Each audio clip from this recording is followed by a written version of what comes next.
Yo, YouTube, what's going on? Another video today. I figured there's tons of stuff going on in the Mustang. As you can see, there's just every part imaginable is on the table. Mustang's back, as you just saw. That's the paint choice. That's the paint choice. Sorry. Yeah, it's like a gunmetal gray. I kind of did a vote on with some people I know and on Instagram and this and that, and we went with gunmetal gray. It's actually, for those people who like JDM cars and stuff, it's based on a Daihatsu gray, and then we just added a bit of blue to it almost. But yeah, that's what it is.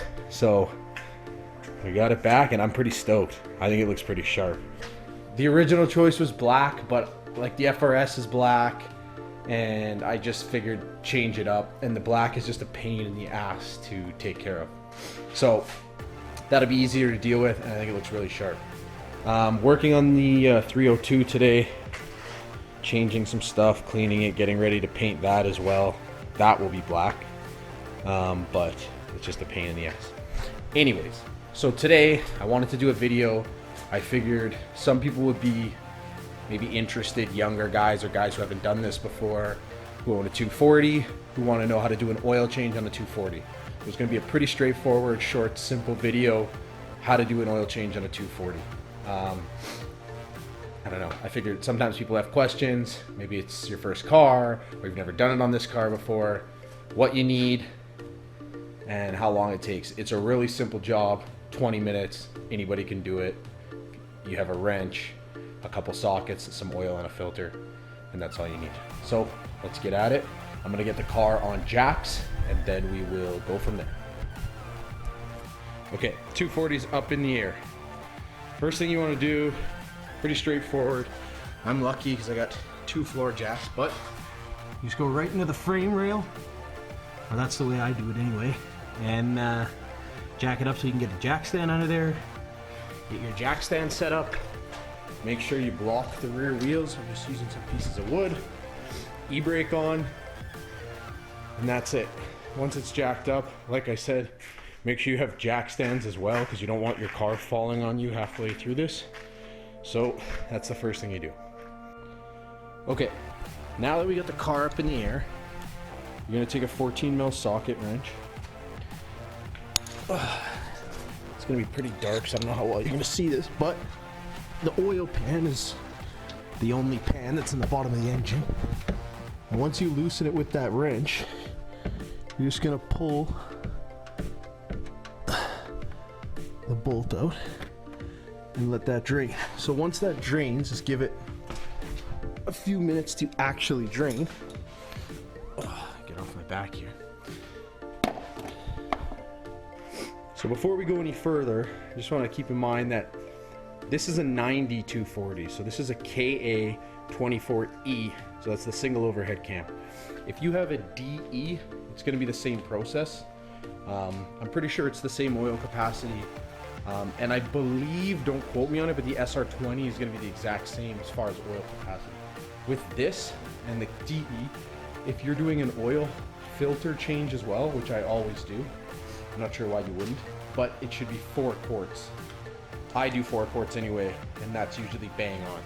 So make sure you have 4 quarts of whatever oil you're going to use. I think today I'm using 1030, I gotta check.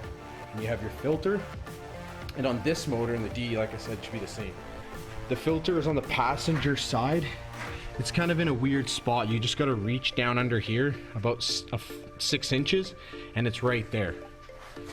So when you pull that out, it's gonna leak a bit. Make sure you have a rag, and when you replace it, I'll go through that in a sec, but just only tighten and hand tight. You don't want to torque that on because it's going to expand and contract with heat, and it's going to be a pain to get off later. So I think that should be done dripping. So we'll put that nut back in, or the bolt, sorry, and we'll move on to the next step.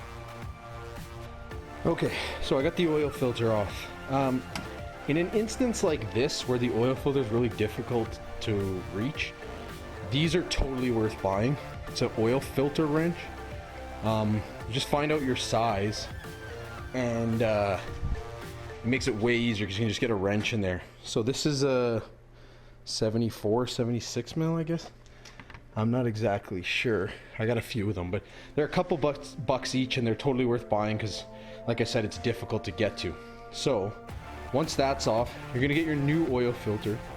Once you get your new oil filter, what I do, and you should do, is take a little bit of oil and just rub it around that seal. There's a rubber seal in there and the edge, just to lube it up a bit before you put it on. And putting it back on, you can use that wrench as well. So that's what I'm gonna do right now. So once you've done all that, you're gonna take your filler cap off. Like I said, once you have your drain plug back in and your oil filter on, and your oil filter only needs to be hand tight, and you take your drain cap off, or your filler cap, put a funnel in. I recommend that for sure because you don't want to spill oil everywhere. And then you're gonna want to put 4 quarts. I've seen somewhere people say 4.5 and some people say 3.5, but I always put 4. This is my second 240, and I always put 4, and it's always perfect. So that's what I do. Do whatever you want. Don't quote me on it, but that's what I do. So put 4 in. Then I put the cap back on. I usually let it run for a minute just to check and make sure that it's not leaking anywhere. Look under your car before you drop it down. Make sure it's not leaking. You didn't forget anything. And once you've done that and it's good, put your cap back on, check your dipstick, check the level's good, and you drop it and you're done. So I'm just gonna fill it right now and we'll do all that. So the way I do it, some people want to measure and be perfect. That's fine. On some of these on the side, you can it's clear and you can see how many liters you have and how many you have left.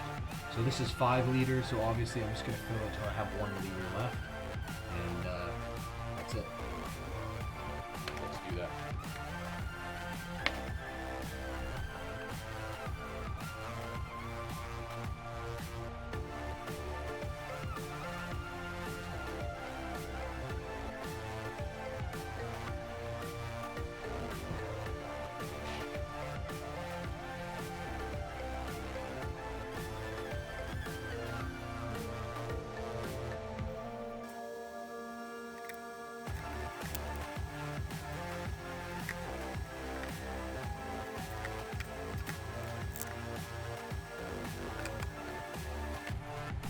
Okay, so like I said, once you filled it, I start it, I let it run, check the dipstick. You can always add, but it's a pain to remove oil. You gotta pull the drain plug. You don't wanna do that. So if you wanna start at 3 liters and work your way up and check the dipstick constantly, that's fine too. That's a good way to do it. So once you've done that, you take it off your jacks and you're done. So I hope that helped. Just a quick short video of a simple oil change. Tons of people have 240, so some people might not be as mechanically inclined and have some questions. So that's all this video was. So give a like, subscribe, doing more 240 stuff as soon as summer comes. The 5-speed swap is coming soon. I know a bunch of people have been asking me about that. So that's coming up next with some Mustang stuff, some FRF stuff, FRS. But anyway, yeah, so that's everything for today. I hope that helped. Take it easy.